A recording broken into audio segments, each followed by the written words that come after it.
Hey, good morning, everybody. Hope you have a fantastic day today. We're talking on the subject of fear. It's a giant in our lives. This giant will try and control you, he'll try and intimidate you, and he'll make himself look a lot bigger than he really is. And there's a great story in the book of 2 Kings, chapter 6. And I want to try and end on this one today. I promise I will end this time on the subject of fear. But the story goes something like this. Elisha and his servant Gehazi were on the run from King Ahab. Ahab was out to get them because Elisha was supernaturally telling everybody what his moves were. Ahab thought there's only one way to get him, and that is to get him and to kill him. And so he's chasing Elisha through the wilderness. They find themselves in the city of Dothan, and him and his servant move into Dothan.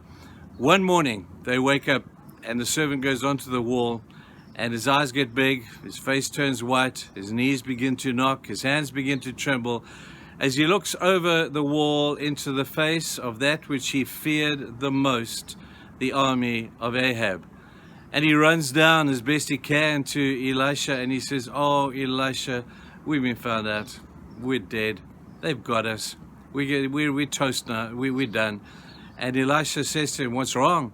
He says, "Oh no, the army of Ahab is outside the walls and they're looking really mean and they're looking like they want to get us."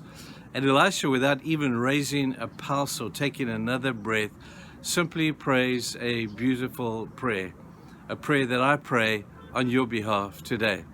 Simply says this: "Oh God, won't you open my servant's eyes?"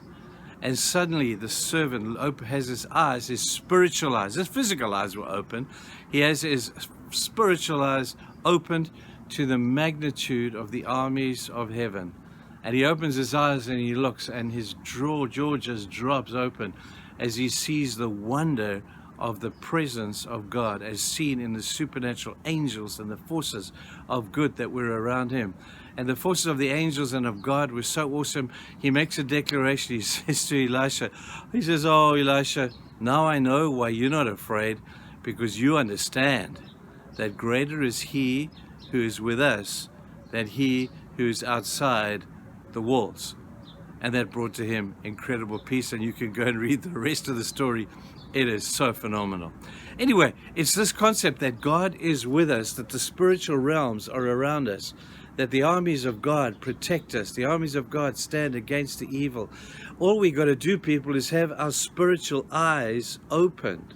And my prayer for you today is that your spiritual eyes might be opened, that you would begin to see the armies of heaven, that you begin to see the greatness of God and the power that stands on our side. We said yesterday, God is in our corner. He's in our corner with all the angels of heaven. And in our mere little human minds, who can comprehend the magnitude of that? First thing you got to do, you got to have your spiritual eyes opened. But then in 1 John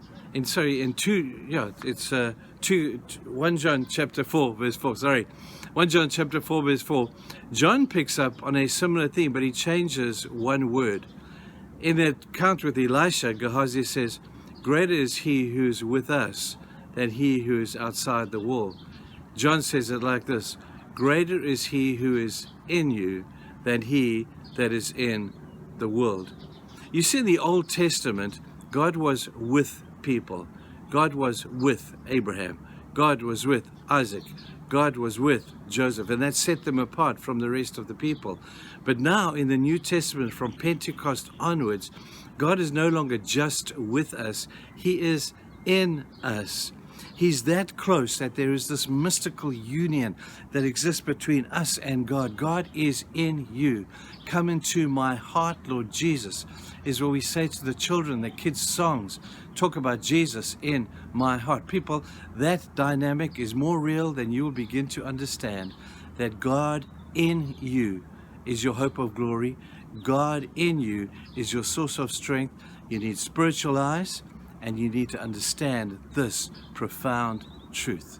Greater is he who is in you, not just with you, but is in you, than he that is in the world.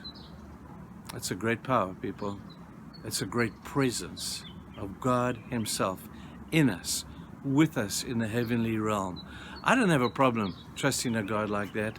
I don't have a problem not having fear anymore, because I know with spiritual eyes open, everything looks different.